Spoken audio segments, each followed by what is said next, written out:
think it's all about what you. I mean, I look great. All right then. So I look like a model. I mean, do I look like that nigga? You look like a model. Is he all right then? So fuck with your boy. It's Gorilla Time.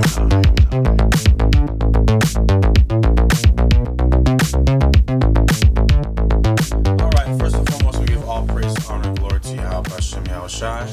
It's Brother Assad. I'm joined by my co-host, Chief Priest Alazar Benoit, aka the Grla Hebrew, and my other co-host, my brother Nashar. Alright, Soldier Nashar, powerful brother. You know what it is. If you're here already, it's another episode of Gorilla Time. It's Gorilla Time. It's Gorilla Time. I like that. You like that, right? Like that. The voice is dope like on that. the intro. It's Yo, super. And I got the Gorilla. I got that. Oh, here we go. Advertising. But this dude is the guy who I had it. He really he's done. I mean, Toyota, Lexus. So you got some official shit. Yeah. I got a guy who did that voiceover as official. Okay. I wish I had more for him to say, but I just don't. You know what I'm saying? We do now. Yeah, we do now. You're right. Your names, you know. We're gonna start having. I'm gonna go double back and get some more work from him, right? So sooner or later, Lord willing, can we have like a cool intro like you? Yeah, we're going to now. It's Gorilla Time, and we're gonna have everybody's name on it. Like you said, we're gonna do it like that. But I got the Gorilla Time shirt on. See, this is based off of the Miller logo. That's what Gorilla Time is. It's Miller Time. That's right. You know, all I do is take something and I spin it. You know what I mean? And make it better. Like better. G-Unit did the Anthony Hamilton beat. You feel me? Exactly, right? So this is an actual Gorilla Time shirt. Comes in blue and red in multiple shirt colorways, blue and red font, multiple shirt colorways. So I was wearing it, so since we're talking about Gorilla Time, I just thought I would plug it real quick. This is a very special one-of-one design jacket that you guys can't get. And we gotta have. I mean, we could if we could. We gotta have that plug in the corner in the screen saying "Buy now, buy now." Yeah, I know. But we kind of want to put that on the program. UrbanGirl.com. You can get that now. We need, you know what, Shane? We need the. He got his own. I know, bro. We need the nigga who does the coming soon. Look, we need that nigga. Listen, it's Gorilla Time featuring right now, Hassad and Nashar. We need that. What it is right now, we're humbly doing our servitude right now. We understand whose show that we're on, and we all praise the Most High for allowing the powerful Speak brother for yourself.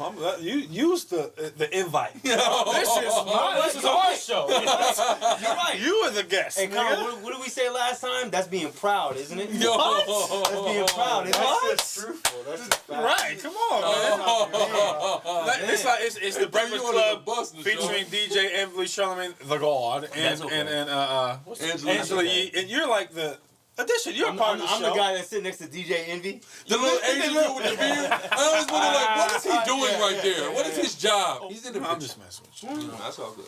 He's a fixture. He's becoming a fixture. Yeah, he's a part of this thing. He's a part of this thing. That's right. Yeah.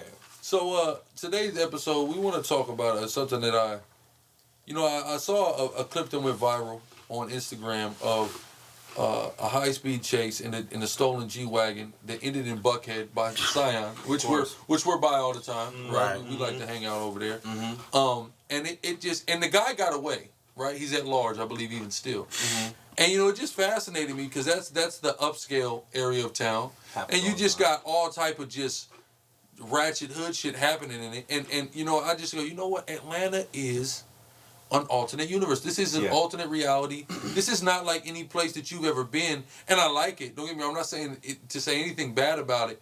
I like it. I'm a fan of it. But yeah, just we want to discuss in depth how Atlanta is an alternate universe, unlike any place that you've ever been or seen or experienced. Multiple worlds. Multiple worlds in its own world. And it's its own world, and it's our people. And here's why. Because we have our people on every socioeconomic level abundantly though. It's not like there's some black people with money here. Right. There's a lot of black people with money. There's a lot of black people without money. There's a lot of black people in the middle. But we're all like colliding. Yes. And then there's white people with a lot of money. You know what I'm saying? Too. And then all these worlds are intersecting. But the white people are afraid because there's so much niggas with money and niggas that at least want to fake like they have. Absolutely. And that has a lot to do with it. Go ahead, Bill. No. So it's crazy you said that, right? Because I deal with a lot of Edomites. You know what I'm saying? As far as business and stuff. And you know what the number one thing that they always say? They're always saying, we would love to cut out the MARTA stations. Because where there's MARTA stations, there's access. Yeah. You know what I'm saying? So now, I mean, you guys seen it in Buckhead, which I don't have a real issue with. There's a Lennox Marta station. There's a Lennox Marta, but also too, you're having a lot of Jake coming up. All the they gotta south do is side. get on the train, yeah. They're getting on the train, you know, it only costs $1.50, $2. They're getting off right at Lennox or Lindbergh or Piedmont Station, and they're selling waters. Water boys in the hood. Water boys in the hood. Uh-huh. And shout out to the water. That's something you're gonna see when you come to Atlanta. That's right. You're gonna see young brothers on the freeway. You know, when you on the free when you get off, and they're gonna be slanging the waters. And they even sold me some T-shirts that said "Water Boys in the Hood." There we go. You feel me? There So they've expanded their business model and power to them young brothers. Because I know That's I wasn't. And when I was their age, I wasn't selling waters. That's You right. know what I'm saying? That's right. As a matter of fact, it was me and you, Carnival, right? We was up in Buckhead that day when we was at the mall, and one of the police had one of the young Jakes. How old was he? 13, like 13, 12. We didn't know what was going to happen. It just looked like a situation, especially in the height of everything that was going on in 2020. We didn't know if they was going to try to, you know, beat the young brother up, put him behind a car. I mean, he had no parent, and he's a young cat. So me and Conwar, we made a U-turn, and we stopped, right? The bus stop traffic was like, yo, what's going on? You know what I'm saying? Well, like, what y'all going to do with him? And even the cops was like, oh, no, we're just going to put him on the bus. When did that fucking shit ever happen? You know what I'm saying? We're going to put him on the bus, but it's like, so this is the only part of town we can't slang waters in? Right, bro. Because on every side of town, they're selling waters. That's what it was? That's all it is, bro. They're slinging waters. Because look, we get off right here coming to the school, right here on Flash Shows. No hassle. They're slinging waters, no hassle. You get off on Camp Creek, they're slinging waters. I'm getting off on goddamn Lee Street on the west side. That's right. They're slinging waters. That's right. You know what I mean? MLK. We go to Lithonia, nigga, Panola Road, on the 20 on the east side, they're slinging waters. You mean to tell me, oh no, but white people live here, guys, so y'all can't do that here. But that just goes to show how much of a devil that Esau is. Because at one hand, they'll say that, remember what did Donald Trump say? He said they're bringing crime, they're bringing drugs. But here it is, you got brothers that are not selling no dope, not doing nothing. They're just selling water, just because they want to have some money in their pocket. They're not like the white kids up north that get an allowance. And that's such a double standard, because I'm gonna tell you one thing: in these private schools that are all around in the inner city of Buckhead, bro, there's more drugs in those schools than a little bit. Of course. I mean, that's just worldwide. What about the Girl Scouts? You know what I'm saying? They're stealing pills from their parents that are all fucked up any damn way. Mm-hmm. They're taking them, they're selling them at school, and then they're also getting these high-end dope dealers wherever they go, and they're giving it and they're doing it amongst themselves. Mm-hmm. We can't afford that shit. Like this white kid from Newport Beach that was calling himself the Oxy God. There we go. And you already know what Newport Beach is all about. I mean, I lived there. Right. So listen, I lived in Newport Beach. I live in Newport Beach, and it's crazy because we were at like the pinnacle of. My pops was at like a pinnacle of income. Right. And the white kids still look like, oh, you live over there, like you're poor. I'm looking like, bro, I fucking made it in the world. $2 million home. You know Like, what what I'm you saying? talking And about? we're like renting a duplex, but it's like the nicest area I've ever lived in, and they're looking like, bro, you guys are fucking poor. You know what I'm saying? You gotta let people know. That's Kobe Bryant. Listen, I mean that's where Kobe lived. That's you where know what I'm Kobe saying? lived. Now That's where I didn't Kobe live where Kobe because he lived like on the coast.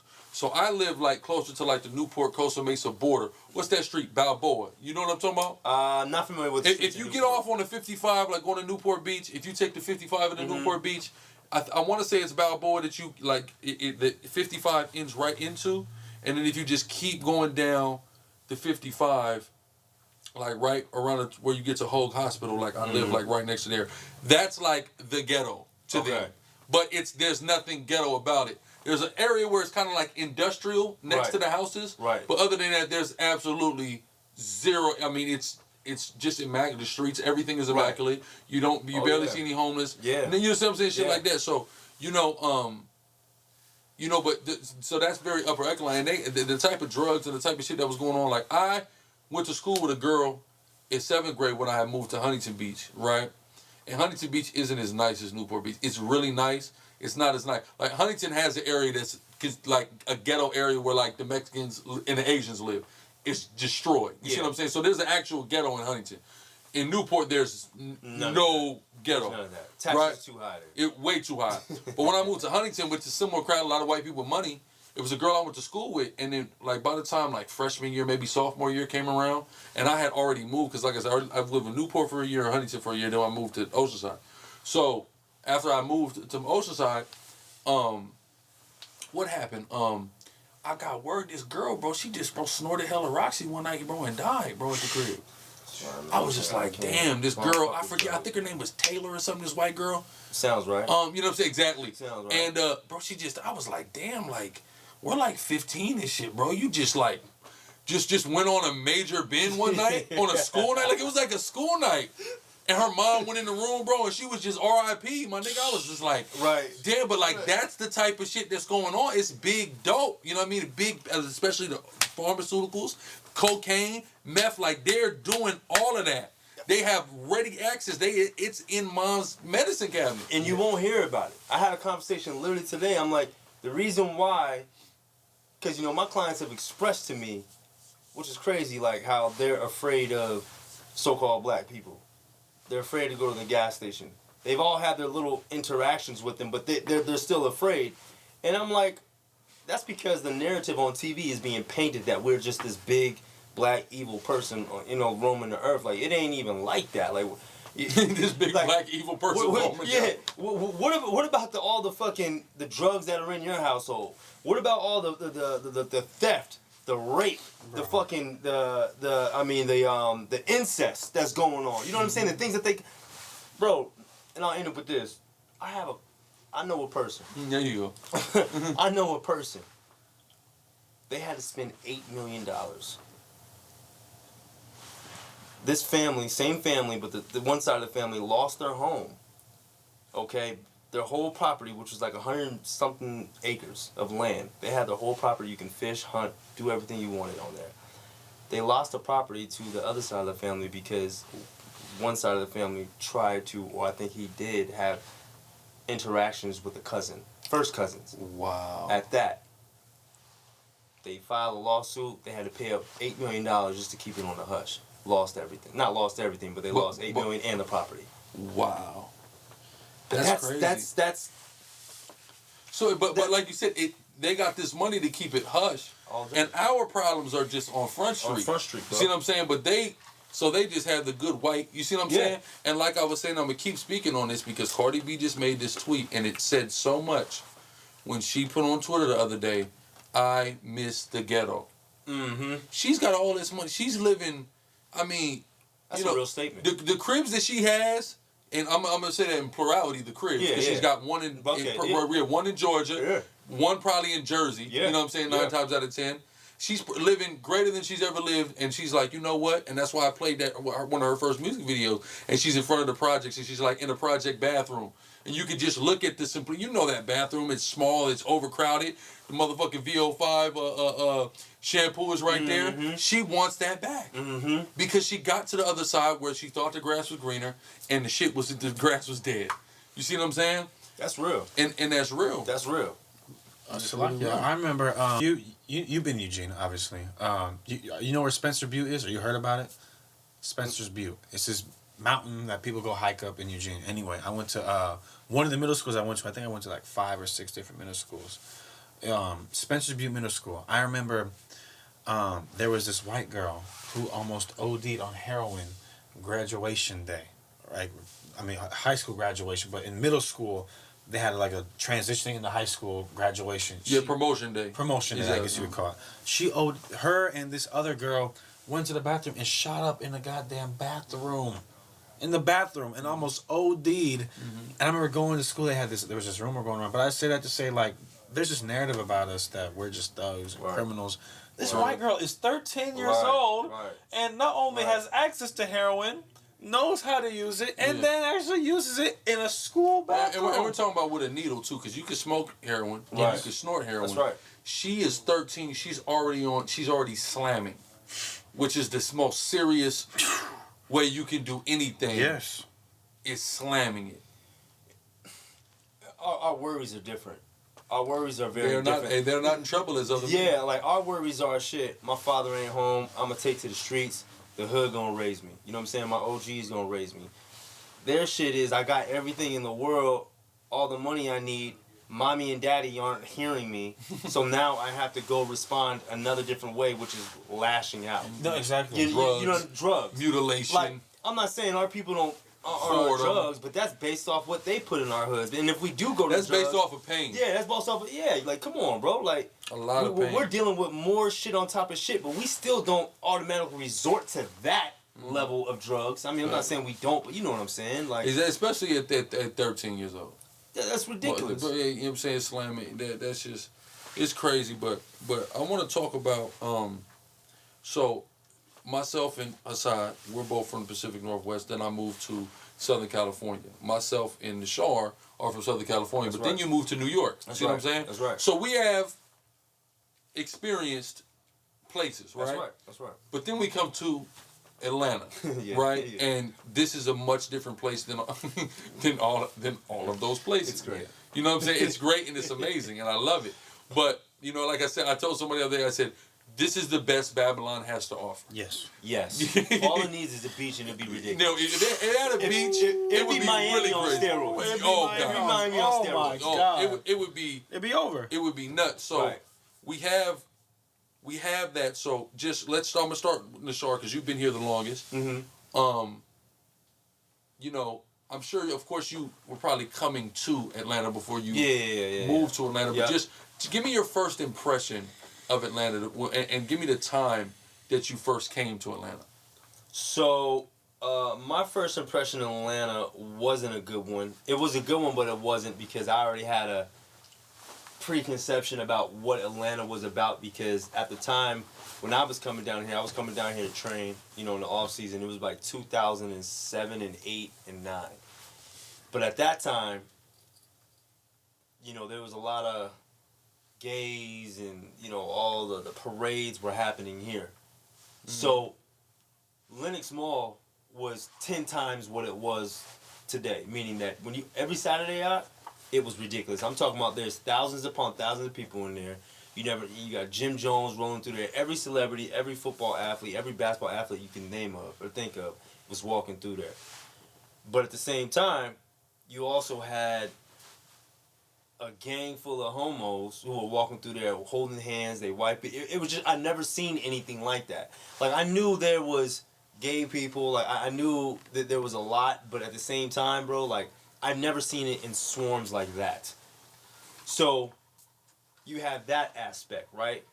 But then, you have where I've never seen such so-called black affluent just thriving business, entertainment.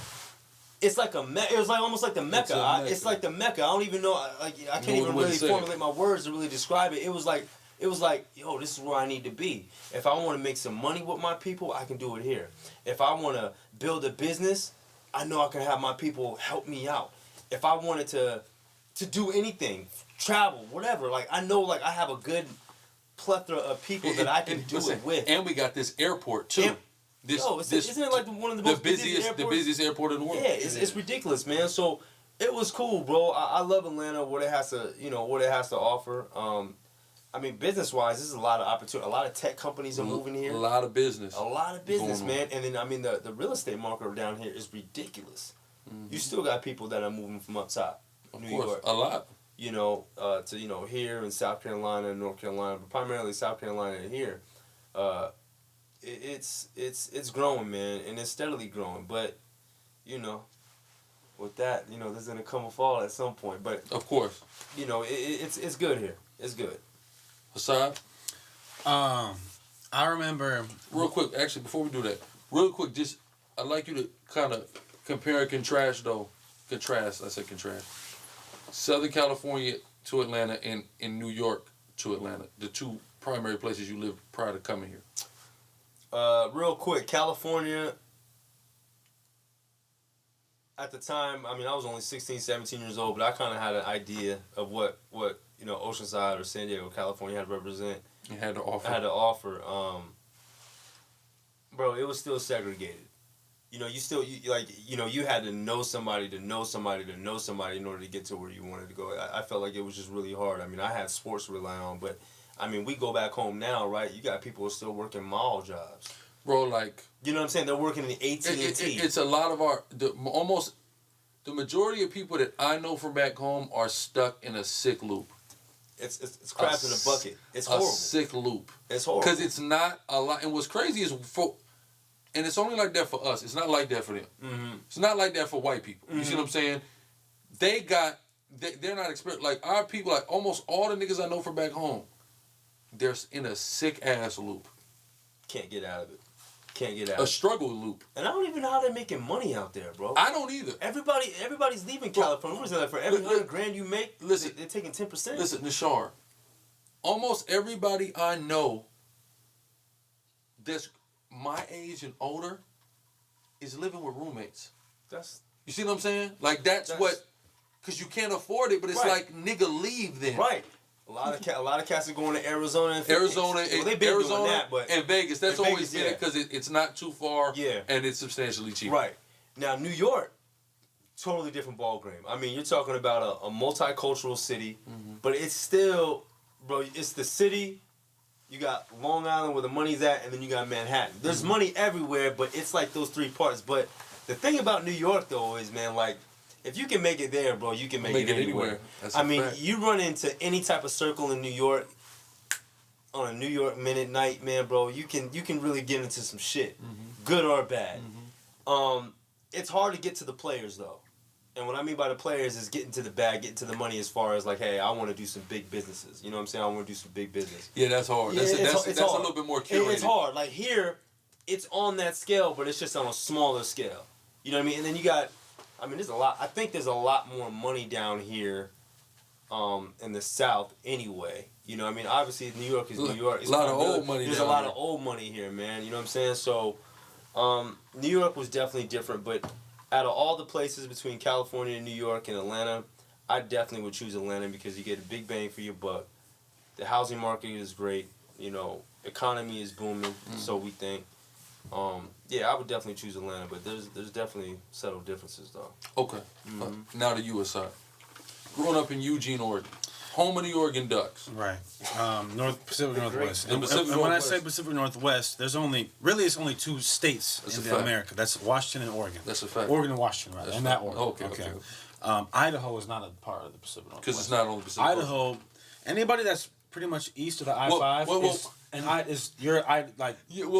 are you, man? You know what we used to call them? Udaho. Udaho. Udaho. No, that's crazy. That's exactly what we called him too.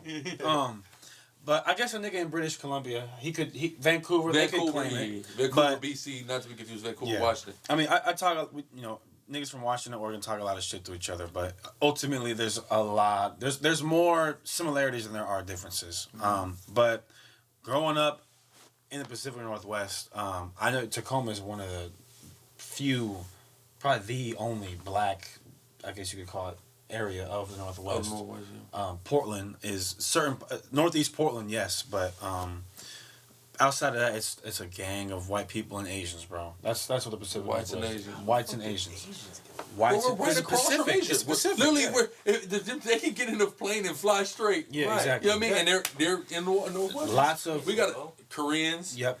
In Southeast Asia, Vietnamese, Thai, Cambodian, Samoans, Tongans. and them too, the Pacific Islanders. But I went to school with like a lot of Koreans, Cambodians, Vietnamese too. Yeah. You know what I mean? Okay. And of course, I went to a school with a lot of Japanese. You know what I mean? So there's a lot of Asians and white people in the Pacific Northwest. I remember, because Atlanta's a culture shock for anybody in the Pacific Northwest. But I remember it kind of reminded me of when I first went to Harlem. Imagine going from the Northwest to Harlem. The first, I went from California to Harlem, but just the first time in Harlem, bro, it's like It's a good feeling, right? It's a good feeling. 125, nigga, is like, oh, nigga, I'm there all the time. Nigga, I'm in the game, nigga. That's right. And That's right. I want to see if I can find it, but it was right around the time Prince died, right? And Baba TV was live with, I think it was either Red Pill or Blue Pill, and I walk in the background. Oh, okay. You see what I'm saying? I remember I'm just like, oh my God, I've never seen so many black people in my entire life. To say it's a different world, it's a different universe. It's a different omniverse than the Pacific Northwest, especially where I'm from, where the black population is 1%. You know what I mean? So, it's just totally really different. that low? It's In Eugenia is 1%. and the highest you're gonna get in any city in the Northwest is maybe 7. Tacoma's like 12 or 13. I don't even remember seeing black people there. So I've been there. Yeah, I've been there a few times, concerts, and I don't ever remember even. I can't recall. But at 1%, you know at 1%, if you saw one, they were in the sea of white people. I saw some Hispanics. Yeah, there's some Mexicans. Even now, even in like where I'm from now, there's a lot more Hispanics now. And there's probably even more black people because a lot of people, because of Amazon, the rent went up in Seattle, so a lot of black people from Seattle moved to Tacoma. Okay. But when I was coming up, it was like Hispanics might have been, it probably was more white people than anything. Black people number 2, Asians number 3, Hispanic is like 4th on the list. I just really grew up with our people, with black people, and like white trash, and a few Asians. And a couple, like, Ephraim right here, Isker right here, Puerto Rican here, Mexican here, a native here. You see what I'm saying? Right. Because the natives, they had their reservations, so they kind of was really over there. So I have a question. So what makes Jake move up to Eugene? Like how? Like what? Why? Well, why do you go up there? Right. I mean, okay, California's so expensive, but what makes you go up there? Here's how you understand. Number one, I really can't speak for Eugene because I don't know. But as far as for Tacoma and Seattle, it's very simple. It's the United States military. You have the McChord Air Force Base and the Fort Lewis Army Base, which joined together and became the McChord Joint McChord Fort Lewis, right? So you have the military. The military was the primary vessel that our people empowered themselves economically. You know what I mean? So same thing with Camp Pendleton. Camp Pendleton. That's how black people got those sides. That's Camp how I got Pendleton. there. You see what I'm saying? Okay. So that's basically how it happened. Most of these people came from the South, ended up getting stationed there and just settled, and then built a community going back from the 60s, 70s, and then by the 80s, it was booming. You know what I'm saying? It was booming, and then you're in Southern California, and now you got a cousin that the one, all of y'all are from the South, but your cousin now is up there, so now I'm going up there. So if it wasn't for the military, we wouldn't be there. If it wasn't for the military, we wouldn't have probably left the South barely at all. That's true too. We'd be very small, but still, and that's the thing about this is what I noticed once I start coming to the South and move to the South, and this isn't just for the Northwest, this is for the whole West Coast. There are so many more black people in the South. Oh yeah. We never listen, even so San Diego and Tacoma, which are the main places I spent majority of my life, are both about 12 to 13% black, right? It's 12 to 13%. LA is 9% black, right? 9. But it's 4 million people, right? So, that means not even 1 out of every 10 people is black in LA. Compton, Watts. Well, those are their own places. So, Watts isn't. Watts is LA. Yeah. Compton is its own town. So Compton is substantially, but Compton's population isn't gigantic. Right. You see what I'm saying? Right. So as far as that music, it's only 9% black total for LA. So on the scale, San Diego and Tacoma have more black people than LA. So, and I lived in LA, I lived in Orange County, which the black population is much higher in Orange County now than it was when I lived there, and in San Diego. So I lived in, the only places that you're going to get a higher propensity of black people on the West Coast than the places I've lived is like Oakland, Richmond. Like, those are the, other than that, and that's like 30%. Other than that, I come into a place like Atlanta that's majority. If you lived on the West Coast, period, you've never experienced something like that. I don't even know how they surviving up there, bro. I don't either. Like. No, but look, here's the thing. I don't know how they're surviving up there. We live there, and we're here now, and it's like I don't know how you niggas are doing it. Like we got a camp in Sakari, right? I mean, we got a camp in Sakari. We got a camp in Frisco, right? Yes, sir. Where do they live at? Not in Frisco. They live in like Sac and other parts of the Bay. Okay, they don't live in but SF. Still, that shit is all still. But my sister lives in SF. Oh, okay. With roommates. Okay. With a gang of other people. You see what I'm saying? Okay. That's the only way to live is with other people. You know what I'm saying? You gotta get out of California, man. You gotta get out of California. You have to. Our people have to let go. Yeah. Of the California shit. They have to. The California dream. It's a good feeling, though. It's a good feeling. Listen, it's a cool feeling. But when I went outside yesterday, it was damn near the same feeling, right? Bye live. Is that red pill or blue? I don't know. That's blue. I see you. I see you right there. Yeah. You walk behind you. I see you. It's not hard. At the Apollo. You're at the Apollo. Yeah. So that's heavy, but go ahead. Keep building on your point though, Zach. I mean, it's a totally different world, bro. I mean, there's times where prior to going to Harlem, the time where I saw the most black people was there was this convention at the University of Oregon, right? And it's called ROP, which is called Rites of Passage, where basically all the black kids from the state would go, and if they signed up, it obviously wasn't all the black kids from the state, but it was like this college prep course for African American history where middle school and high school kids could take, and the only reason why we took it, bro, to be honest with you, is because it was a field trip. There'd be a day, 2 days out of the year where we would just be able to skip school and go kick it with them. You know what I mean? Eat good food.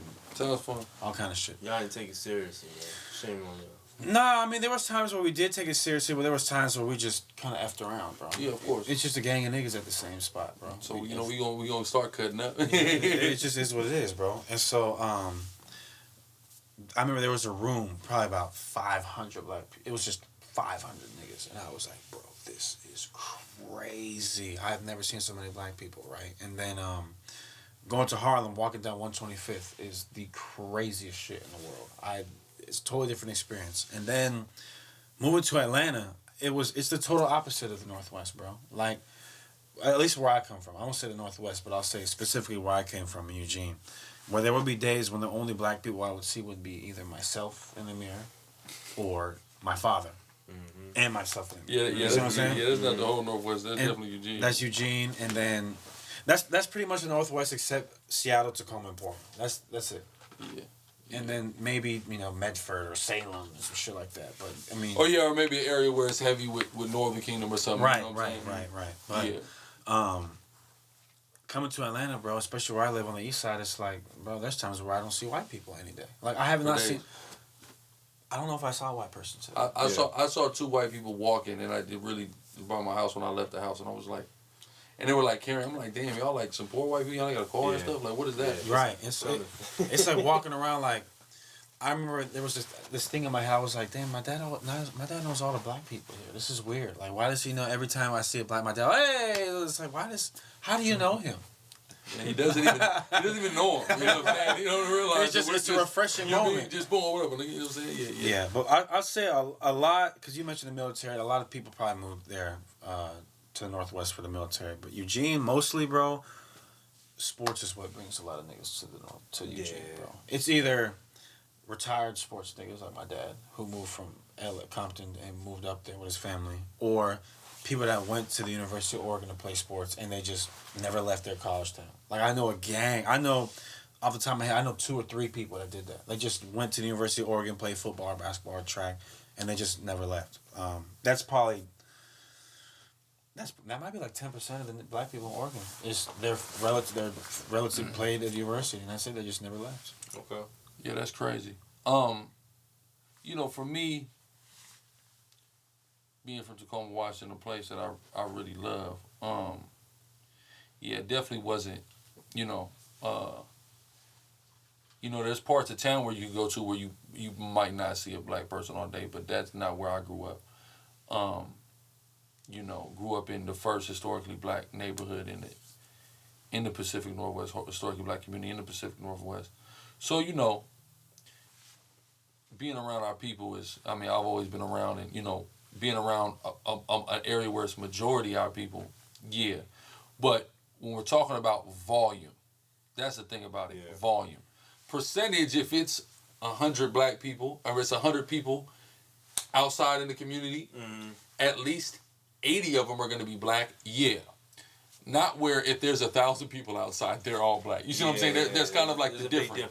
So boom, in the community where I'm from, yes, and there's certain other communities in my city and area that it's the same way about.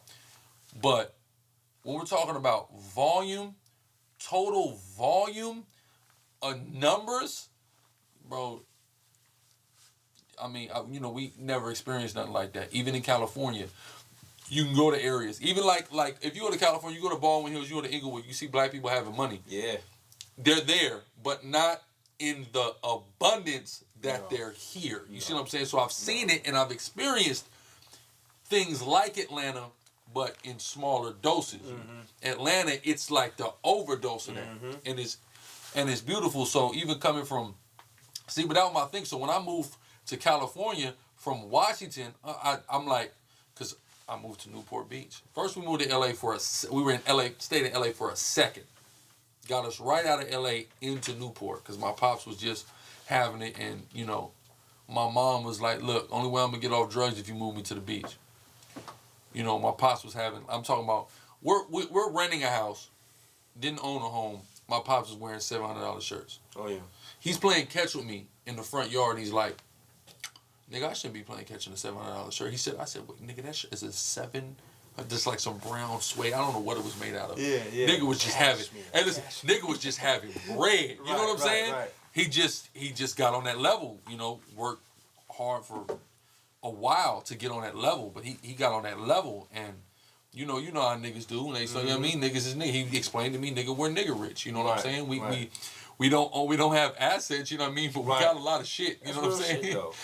Shit, you know, we might not own any property, nigga, but when you want some toys, nigga, or you know the new video game, like I remember I went to my last year living in Washington, we went to a private school. That's when that peak started. When we went, he put us in private school, a Catholic school, and it was Christmas, and the kids were like, I got the PS2, I got the Xbox, and I'm looking like, motherfucker, I got both of them. You know what I'm saying? Like, hey, listen. Okay, y'all parents own houses, mine don't. But what the fuck does that matter? We're kids, nigga, and I've got both the consoles that you niggas are arguing about. So fuck you crackers. You know what I'm saying? I can play Halo, nigga, and I can play whatever else I want to play. Exactly. You know what I mean? So you know, that's why we end up in Newport Beach, and Newport Beach was the biggest culture shock. There's no culture shock I've ever experienced like that, because I came from growing up around, and again, there was white trash around where I grew up. There was Asians around. There was a couple Latinos around, you know, and a couple natives around. But I come to where I'm the blackest nigga at school, damn near. Not at school, because there's a couple little black kids around. But in my grade, I was the only black male in my grade. I was the only black male. You see what I'm saying? And I'm like, that's tough. Bro, and I'm looking like, yo, what in the fuck is this shit? What are y'all wearing? How do y'all talk? But of course, I'm the only, bro, they're fucking fascinated. You know what I'm saying? That was the biggest culture shock. There can be no culture shock bigger than that for me. And I lived through it for 1 year, probably a little less than a year, but you know, a whole school year. You know what I'm saying? That was nuts.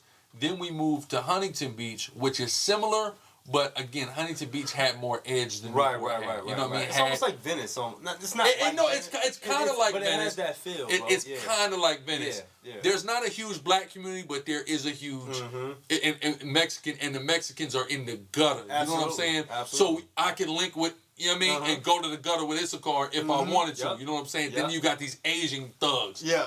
You're not messing with. So you know that was like cool, but that Newport Beach, that was insane.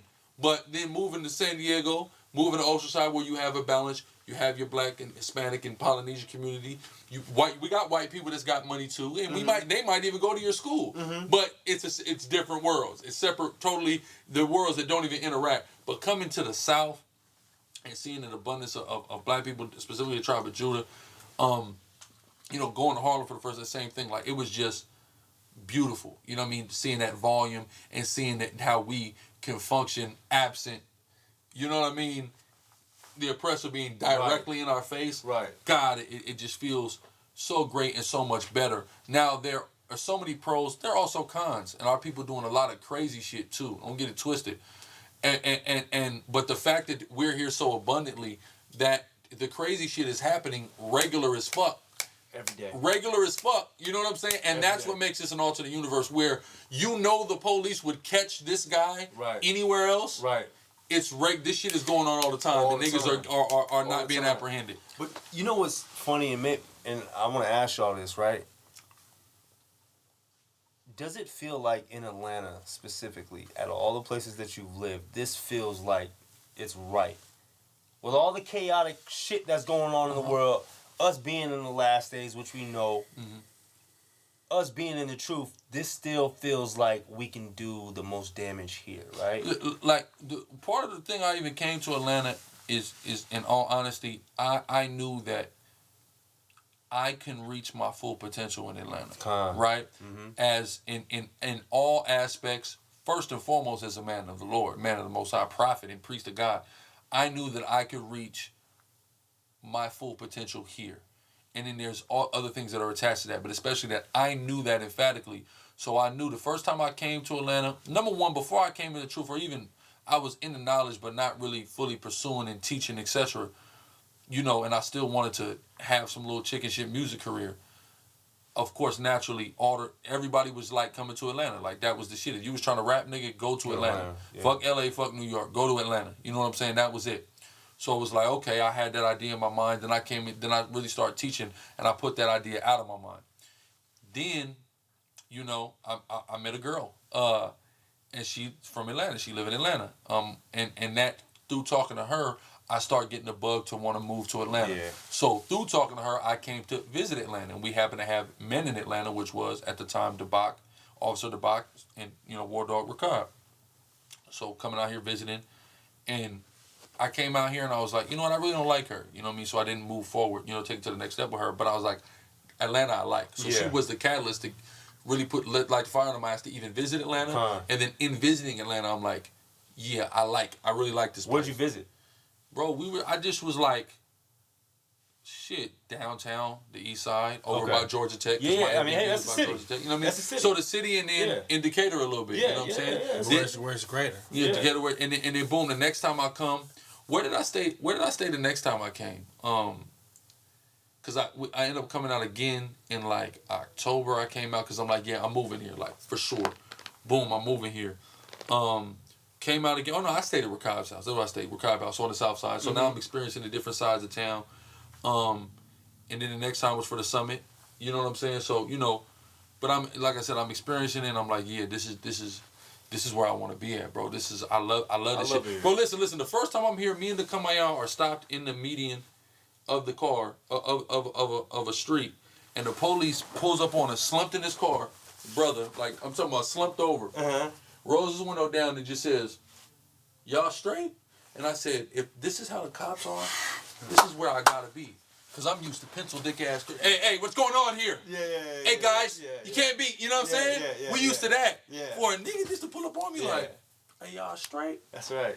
Bro, the police. I said, bro, I gotta come to this motherfucker. Yo, bro. This is not like shit you can experience. I remember my tabs were like, kind of fucked up. Right? I didn't get an inspection for whatever reason. I was just being lazy. This cop, he tailed me for about 1.5 miles in an SUV. I didn't know if he was Jake or if he was. I didn't know. I'm just like, fuck. I'm waiting for them lights. I'm waiting for the lights. I'm just like, yeah, because I know my shit is not legit. Bro, we get to a stop sign. I purposely get in the left turning lane, right? He pulls up beside me, rolls down his window, and I roll down my window. I'm like, fuck. He's like, yo, bro, just letting you know, you can't make a left right there. And also, too, man, you just got to get your tags fixed, yo. I'm like, word? It was a brother, too. I'm just like, you know what I'm saying? Because they know. They know, man. Like, they know what it is down here, man. Like, what about you, Hassad, though? Like, what, I wanted to ask you this. Like, do you feel like this is home?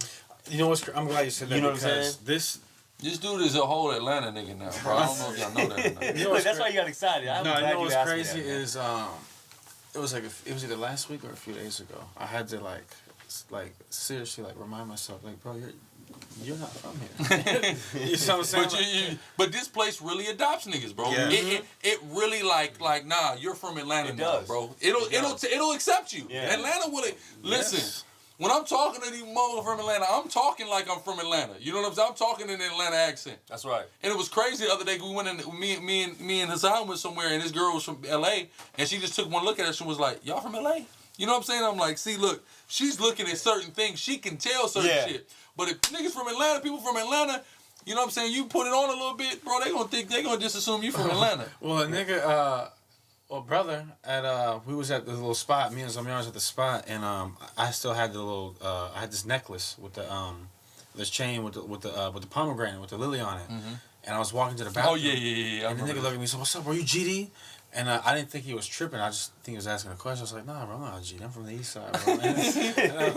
like GDs can't be from the east side. Right. But I don't know why I said it, but I just kept walking. He was like, "Oh, okay, all right, bro." You should just kept walking. Atlanta reminds me of New York a little bit in a sense, as far as you can be on the south side where it's the hoodest of the hoodest of the hoodest, at a barbecue in the summertime, having the fucking time of your life. Then go up to Buckhead somewhere. Like, I'm just kind of like, I remember I was down at my boy's spot. You know, he played ball, whatever, but he lives on the south side. Got a nice crib, but, you know, that's where he's from. That's where he's from, so he bought everything there, right? And then, a couple hours later at night, I'm at Theo Rattler's crib. Like, you know what I'm saying? Like, I don't know the nigga. At some upscale yeah, shit. You know what I'm saying? Like, the nigga's like crib that. is fucking ridiculous, bro. Like, and you don't have to put it on. You don't.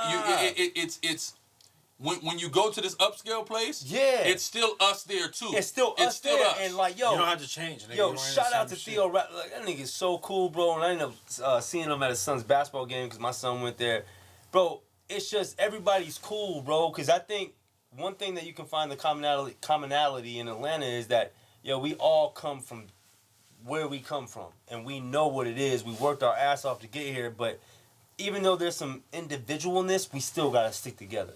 And I think that's what really congregates Jake and Israel to Atlanta, because there's a lot of opportunity here on so many different levels. That's right. You know what I'm saying? So, honestly, I love California. I love New York, but this is my home. Like, this is my home, bro. Like, I love it here. You know what I'm saying? Like, I love it. I'm always going to represent Cali. You know what I'm saying? Always. And even, like, the last time, I'm going to say this in closing. The last time I went home, y'all know I did the Guerrilla Hebrew Homecoming. You ain't seen it, check it out.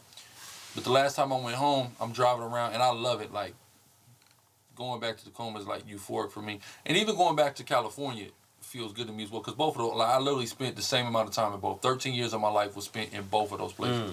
You know what I'm saying? So that those places are both, they're both home to me. You know what I'm saying? Tacoma a little bit more, because that's where I was born. That was, like, the most formidable time, that youthful time, and, you know, that childhood I spent there. Can't get that back. And then, like, teenage years, I was more so in California, you know what I mean? But the euphoria I get going around certain places is just amazing. Like, places I lived when I was 4 or 5, and then where I spent a good chunk, you know, of my formative life on the hilltop. And it feels, and go to my grandma's house, shit like that. But, like, all I was thinking when I was driving around last time was, I love it, and this is home, but this town is not big enough for me. It's not big enough for me. Atlanta, that's where I need to be. You know what I mean? And that was before I went there, right before I moved. Like, we moved to Atlanta the next week. You see what I'm saying? But I just knew, and, you know, excuse my language, but Atlanta's like one big pussy waiting to get fucked, man.